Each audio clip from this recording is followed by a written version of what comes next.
Saya ingin memaparkan secara garis besar tentang apa yang berencana yang akan saya lakukan ketika di ruangan kelas 1 dan VIP, di mana di sini saya berfokus rencana kerja yang akan saya lakukan pada tadi, yaitu untuk mengurangi nyeri, yaitu spiritual, emosional, belok dan teknik tapi untuk mengurangi nyeri. Biasanya di sini kita melihat banyak untuk perhatian teman-teman, kalau pemaparan jangan garis yang garis besar yang umum, tidak usah fokus saja yang gereja, jangan ini tidak usah, karena itu memperlambat. Langsung saja di apa yang kamu punya kerja. Oke, sip. Kan kita sudah tahu ini berapa semua sudah. ya, ini yang mengacu di SKP nanti ya. Di sini di teknik tapi untuk mengurangi nyeri itu pada dasarnya itu adalah perpaduan teknik yang menggunakan energi psikologi, kekuatan spiritual serta doa untuk mengatasi emosi negatif. Biasanya pasien-pasien dengan kriteria nyeri itu susah untuk mengatasi atau mengalihkan tingkat stresor. Menurut hasil logika di dalam keperawatan kredibilitas integral dari pelayanan kesehatan didasarkan pada ilmu dan kiat keperawatan dalam bentuk pelayanan biososial, spiritual dan konvensi.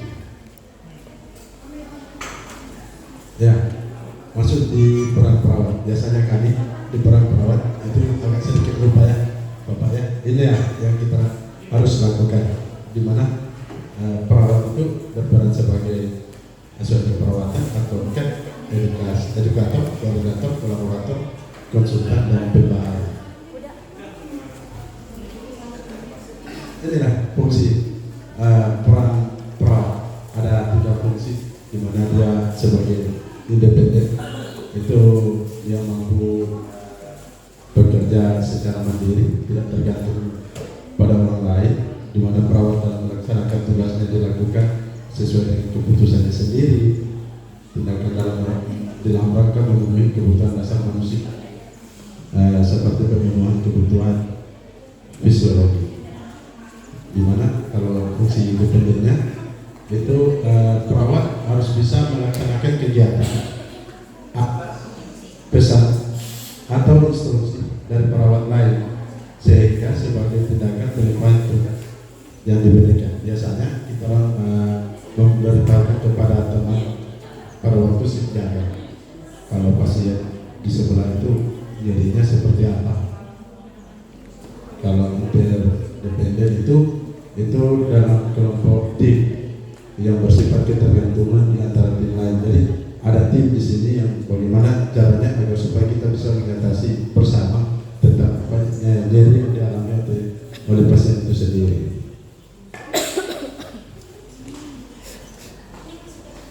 Dari semua itu ada tujuannya. Tujuannya ini mengurangi intensitas rasa nyeri yang dialami oleh pasien. Di sini kalau bisa kita setiap harus mampu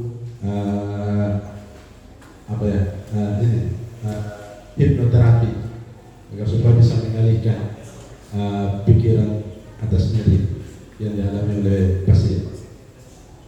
Metode yang dilakukan ada persiapan prainteraksi, itu tugas dari perawat di dalam tahapan ini itu mengeksplorasi perasaan, mendefinisikan harapan dan mengidentifikasi, menganalisa kekuatan dan kelemahan diri, mengumpulkan data tentang klien, merencanakan pertemuan pertama dengan klien. Jadi harus direncanakan dulu. Di sini tahap perkenalan seperti biasa. Kita kalau ketemu pasien kita harus sapa, memperkenalkan diri. Saya perawat di sini dengan nama siapa, mari tugasnya seperti apa.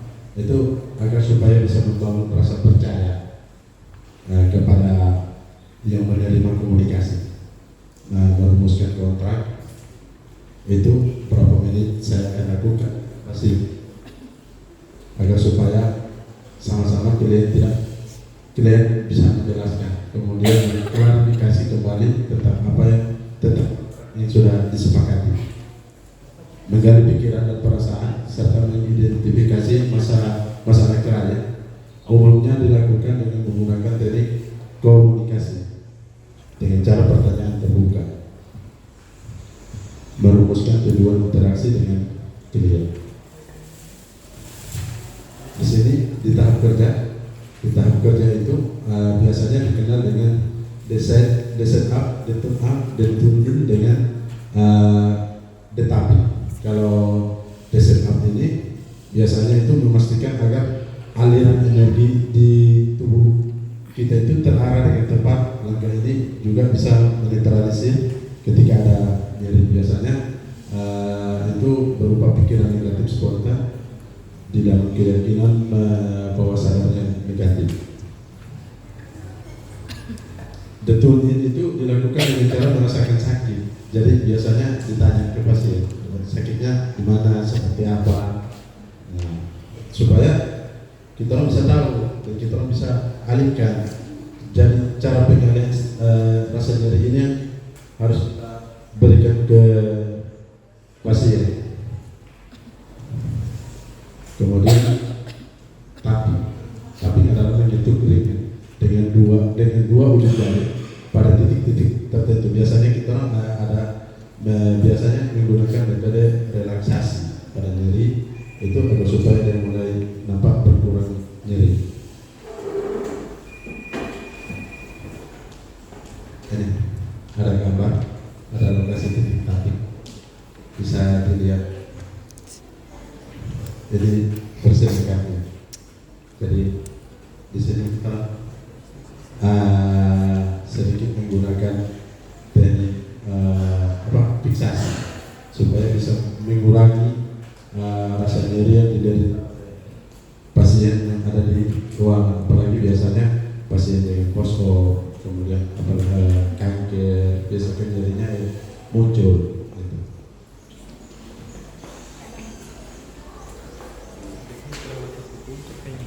Setelah itu kita evaluasi ke pasien. Setelah kita kontrak, kita lihat, kita tanya semua, kita evaluasi bagaimana pasien, apakah sudah bisa lebih rileks dan nyeri berkurang yang sudah kita lakukan, apakah pasien masih memiliki kegiatan lain agar clear. Di sini di tahap kerja itu biasanya dikenal dengan design up, deturn up, dan tuning dengan detapping. Kalau design up ini biasanya itu memastikan agar aliran energi di tubuh kita itu terarah dengan tepat. Langkah ini juga bisa menetralisir ketika ada nyeri. Biasanya itu berupa pikiran negatif spontan di dalam keyakinan bahwa sadarnya negatif.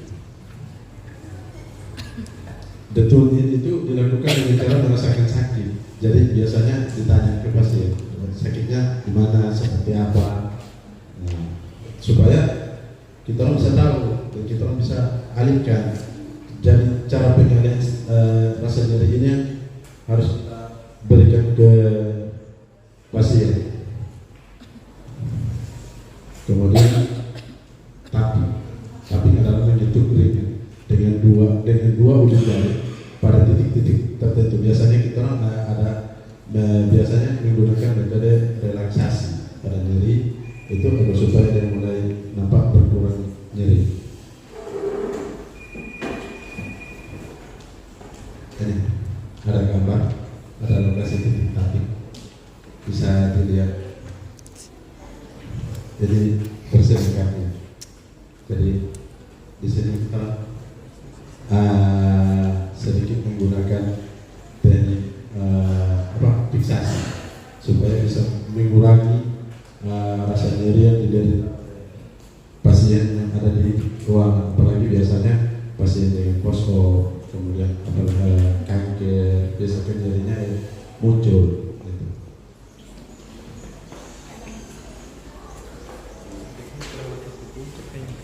Setelah itu kita evaluasi ke pasien. Setelah kita kontrak, kita lihat, kita tanya semua, kita evaluasi bagaimana pasien, apakah sudah bisa lebih rileks dan nyeri berkurang yang sudah kita lakukan, apakah pasien masih memiliki kegiatan lain agar supaya bisa dapat mengurangi nyeri, apakah pasien dapat menerima keadaan, dan kemudian apakah dia bisa mengingat sampai pencipta ketika nyeri itu muncul. Jadi terakhir itu apakah pasien sudah bisa lebih nyaman. Terima kasih.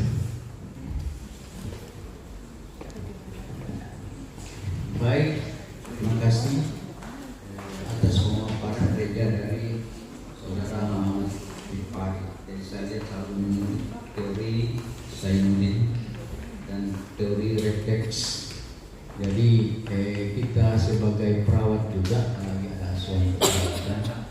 Jadi walaupun artinya dengan pakai resep dokter atau apa pelayanan kita sebagai perawat, jadi kita juga mengembangkan artinya spiritual emosional, karena itu menyangkut kepribadian perasaan orang.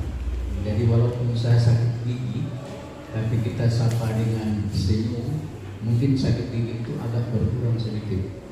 Nah itu saya, itu contoh. Apalagi pasien dalam keadaan dia memerlukan itu kan sentuhan dari kita dengan tangan-tangan, ada tangan mungkin kasar, tangan dingin, tangan halus. Kalau kasar itu secara fisik kan, asal jangan kasar di hatinya. Itu kalau saya lihat itu. Jadi memang kita sebagai pelayan itu harus berinovasi bagaimana supaya kita memberikan servis yang terbaik.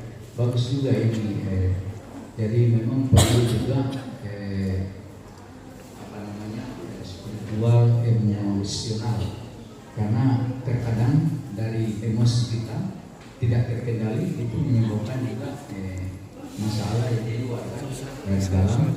Maka bagaimana kita menghadapi pasien-pasien yang kita lihat bisa kita kita kalahkan sebenarnya. Kita harus mengalahkan dia punya apa yang di dalam pikirannya. Jadi kalau kita bisa masuk, bisa kita meredah. Ya itu teorinya. Jadi bagus juga ini yang dikembangkan oleh saudara Pai. Ini kan masing-masing person punya pelayanan kan, itu masing-masing kelebihan orang. Karena sudah saya bilang di sini, saya bukan artinya soal kepandaian itu soal kedua. Kepandaian juga itu betul. Tapi kalau kita punya akhlak dengan kita punya pelayanan sudah tidak bagus, itu masalah. Pasien baru assalamualaikum, langsung kita lihat muka singa, padahal kita sebenarnya hati domba sebenarnya. Kalau muka itu tidak bisa, masih dipoles-poles di banyak. Jadi kira-kira itu yang kalau saya sudah sampaikan, karena banyak keluhan pejabat itu petugas ini dia melayani begini, dia lapor. Maka saya bilang begini, ada pejabat sering masuk di poli, saya bilang foto saya, jangan sampai salah foto. Kalau masalah setelah foto baru sampaikan, nanti saya edukasi di ruangan saya. Nanti memperbaiki artinya cara kita punya berkomunikasi yang efektif bagaimana, karena ini penyakit ini perasaan juga, stres juga sampai di otak. Jadi kalau di otak kita tidak redam bagus-bagus itu Oke, terima kasih banyak sebagai dari saudara Pai, mungkin barangkali ada masukan mungkin, karena ini masalah spiritual emosional. Ini ada dua pakar kita paham, ini perawat-perawat, jadi ini terima kasih. Baik, terima kasih. Ya, Mas Senat. Sekali lagi teman-teman, apalagi di orang ini di masa kita ini secara SK itu sudah ditetapkan dari BUD belum. Jadi memang betul bahwa kita butuh banyak inovasi, membuat orang senang dan nyaman tinggal dirawat di rumah sakit kita. Itu harapan orang di sisi manajemen. Berlakunya adalah teman-teman semua, bagaimana orang itu bisa nyaman dan senang jika dirawat. Jangan orang itu hanya terpaksa datang di rumah sakit karena emang apa boleh buat. karena sudah tidak ada lagi alternatif lain. Ini yang kita harus mulai elaborasi, mulai kita harus tinggalkan dan berikan sebuah inovasi yang sungguh bagus. Nah, terima kasih inovasinya. Nah, inilah yang tadi yang Pak Des bilang tadi. Diagnosa medis itu berjalan sesuai dengan tahapan-tahapannya. Nah, kita inovasi kita bagaimana mengembangkan baik bidang itu pelayanan kebidanan dan diagnosa keperawatan, tindakan-tindakan kita itu yang memang menyentuh di luar daripada diagnosa medis. Nah, ini maksud saya, maksud daripada seperti itu. Sehingga kita jangan terpatron dengan diagnosa medis hanya melulu melakukan instruksi medis, tetapi bagaimana kreativitas kita sebagai bidan perawat untuk memberikan layanan keperawatan. Ini yang daripada sepertikan apa diagnosa kebidanannya misalnya. Sehingga dari sisi kita bisa lihat, misalnya nyeri kita bisa kelola secara keperawatan. Nah, jadi ini